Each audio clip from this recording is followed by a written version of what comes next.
Hang in there, guys. You got this. You got this. Even though you feel frustrated or stressed out or overwhelmed, just hold on, hang tight, and get your energy back, get your mentality back, get your inspiration back, motivation, and give it your all. That's what I do. And you can be successful too if you put all your work and effort into it. And I'm pretty sure you have it. You have the energy, you have the motive, you have everything that you need to succeed. Just making that clear for you guys, so you can have that mentality. Don't give up. Don't ever give up. Make everyone proud and make yourself proud.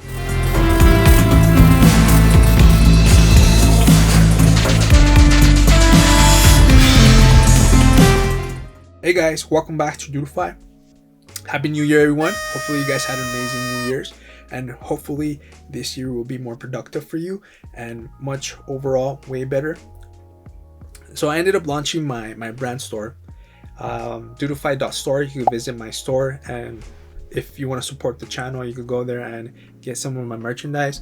So Dodefy, and then this is the owl that I ended up trademarking, Dodefy and Defy the Odds, which is really cool. I really like it. I took a lot of time to make this store happen, and I made it happen all while doing like everything else, and it was really hard, but ended up working out and paying off because I ended up launching it. So you guys want to support my channel, that'd be amazing. I'll be really grateful for you guys.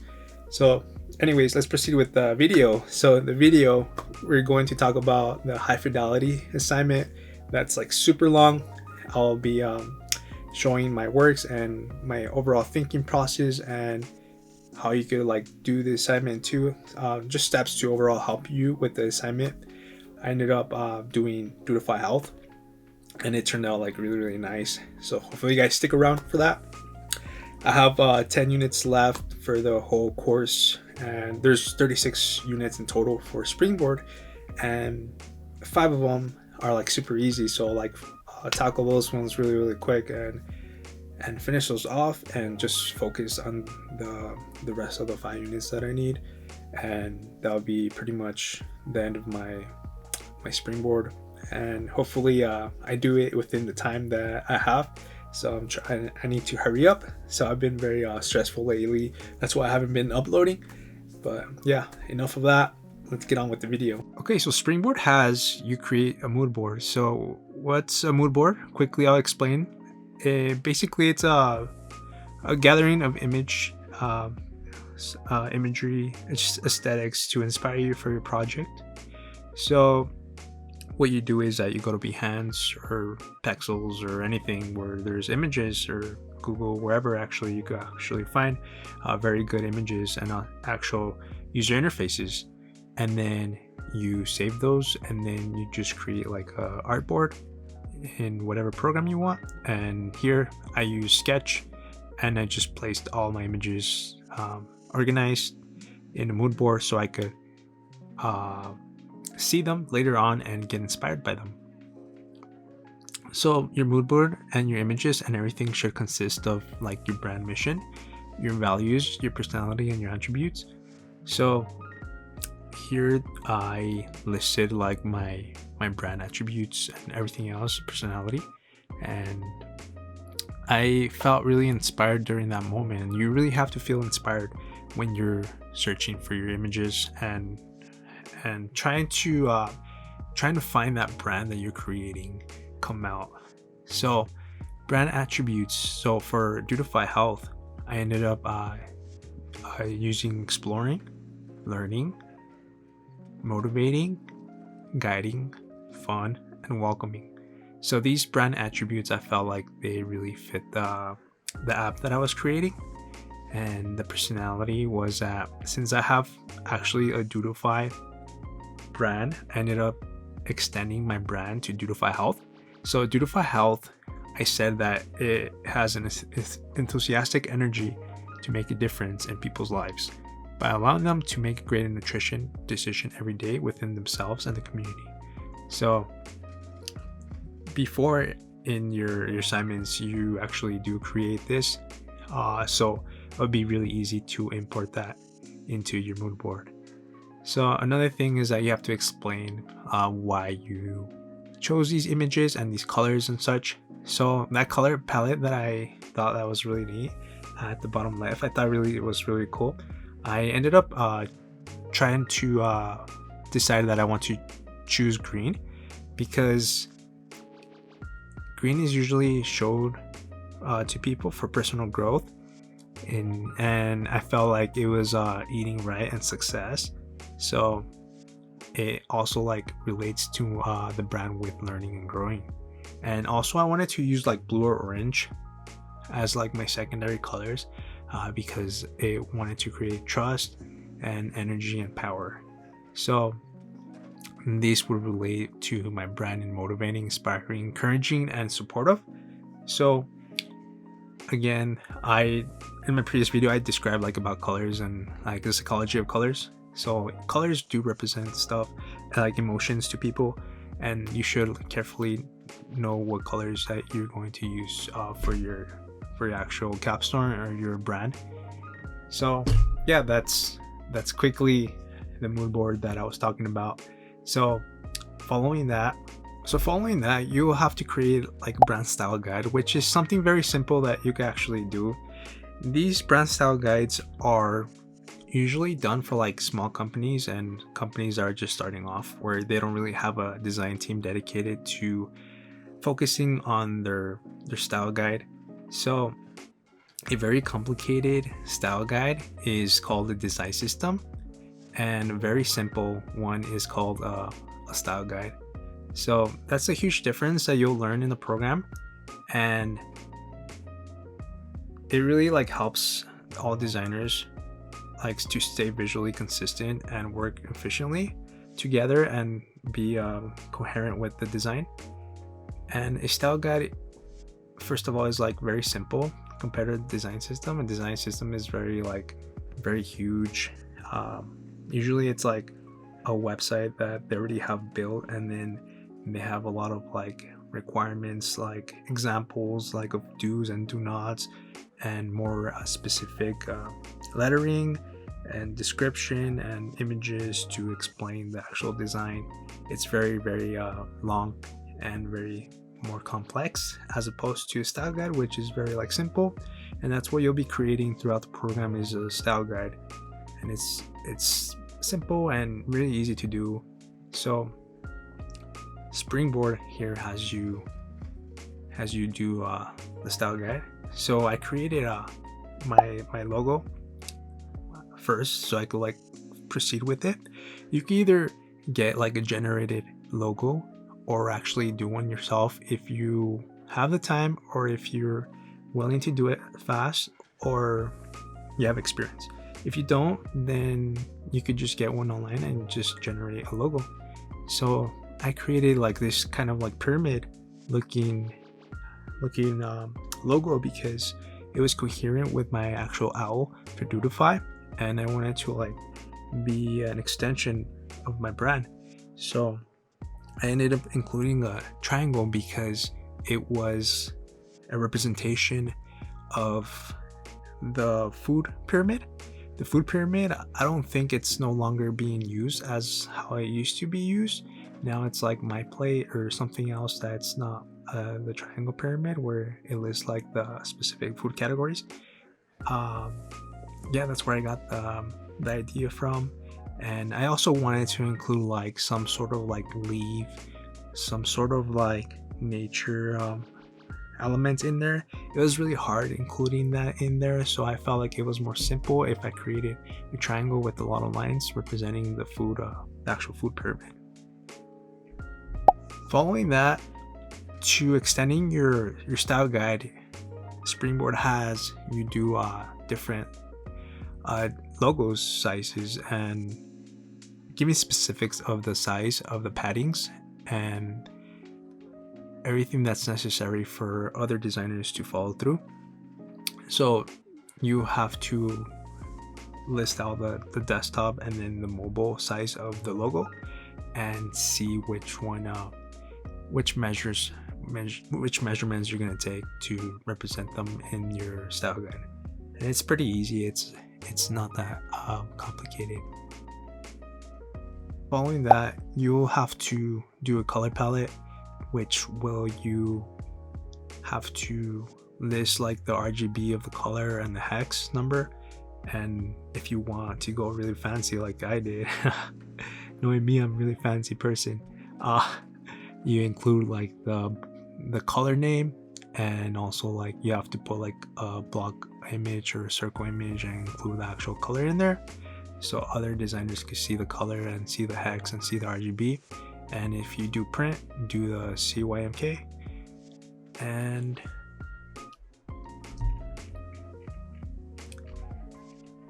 so while you're creating your color palette and all this is going to be dynamic, because after you do your high fidelity, you'll change a lot of things around here. So they want you to create this before the high fidelity so you could be set and ready to design. And then after you finish your design, you could come back into the style guide and change it. And it's really, really easy. So the next thing Springboard wants you to do is the fonts. So they want you to list like the font family and list like I went over and listed like the specific titles, and if they're large, what typeface they are, what weight and what size, stuff like that. Like I went a little overboard because I felt like I wanted to explore more on the iOS and the requirements for that, and to see what the iOS UI is all about. And also I list up like the colors of like the title, how it's different than the body and the links. You can also do that. And then the font family, and just list up the like the alphabetical typeface in there. And what you should really consider is to use a font that's really readable to anyone, and that the I's and the L's are like distinguishable, and like specific letters can be like understood and not hard to read, because it's really hard if you put a font, a typeface, and then it's really difficult to read for someone, and then they'll really have trouble understanding your actual blog or article. So following that, to extend your style guide, you have to do a grid. So you have to do a mobile layout and then the desktop layout, which is very I found it like a little challenging, because I had to get like a kind of like a mock-up of an iPhone, and then create like a desktop sort of mock-up, but it ended up looking like really nice, so I liked it overall. And then like the mobile layout, you have to list up your grid. So like in the grid, when you design like in Sketch, Adobe XD, you set up a layout where your grid is like a specific width, and then how much gutter, and then the number of columns. So I ended up listing that for other designers to actually see what the requirements are when designing for an iOS or desktop through like Sketch or whichever program they're using. It's very beneficial to do this actually, because it will be very coherent with the design and the layouts. So for desktop, I included 1400 pixels width, and then gutter 20 pixels, and then number of columns 12. I thought it was a good size. It also like depends on which device you're using, who's your target audience, and are you specifically targeting like a specific device or not. Make sure to consider those things when you're designing that and you're creating your actual grids. So next is the UI elements. So these consist of like buttons, alerts, drop downs, button groups, forms. I think that's about it. That's what Springboard had you do. And here I have what I created for my actual brand, so I could include them in my actual high fidelity. I ended up going overboard and going with the lines and including the hex and the width of the borders, and also shadows and horizontal lines. The next thing to the style guide was the icons. So icons, are really important for your design. They should be like consistent and coherent to your design. And they should involve like a specific design. It could be like certain angles, certain shapes, certain design. The way their designs icons matter a lot, because they should represent your brand a lot, and the style of the actual icon should be consistent and the same throughout, and also the same width as well. Like, don't have a variety of width within that icon, just have it like a certain width. So the last thing to include was photography, imagery for your brand. This included like anything that you felt like inspiring for you, anything that you wanted to feel like it represented your brand, and what motivated others, what motivated yourself to see this imagery and be like, oh yeah, that's this brand, that's Dodefy Health. This blueberries, this yogurt is awesome and it's so good that I want to design more. I don't know what I'm saying. Anyways, let's get on with it. Yeah, anyways. All right, so the last thing is going with your high fidelity. Your high fidelity has to be on touch. It has to be professional, pixel perfect. Make sure the heights are the line heights, the width of the actual design is coherent with the style guide. Make sure the colors are in there in your sketch. Make everything set up in your program that you're designing, and start designing. And just as you're designing, move back and forth from your style guide and then back to your high fidelity and your red routes from your previous prototypes, wireframes, and just design it, and you'll feel like you'll design it based on your style guide and your mood board. Also, yeah, go to your mood board so you could feel inspired too. Make sure once you all finish that you'll have to make more changes after that. Just keep that in mind, because that's designing. You always have to come back and change stuff that you already designed to make it better. And this could include like accessibility, testing for users, like with Hotjar, testing with like heat map with Crazy Egg, the same thing, or having users test out your app with the prototype. You're always going to make changes, so just keep that in mind. And also make sure that your typography is another one that should be really focused on. Make sure that your font is readable and understandable. So yeah, hopefully you guys learned a lot from my small speech and small video here, and based on my high fidelity for my capstone for Dodefy Health. So hopefully you guys like my Dodefy Health high fidelity brand that I ended up doing in Springboard. So hopefully in the future I am planning on implementing this actual application and doing and extending this brand, and kind of like hitting two stones in one. That's what I was thinking when I was doing this program, because I was already creating my brand Dodefy, so I ended up extending it to Dodefy Health, and it's gonna be a lot of fun. So yeah, it's really nice actually to do that, and I'm glad I did it.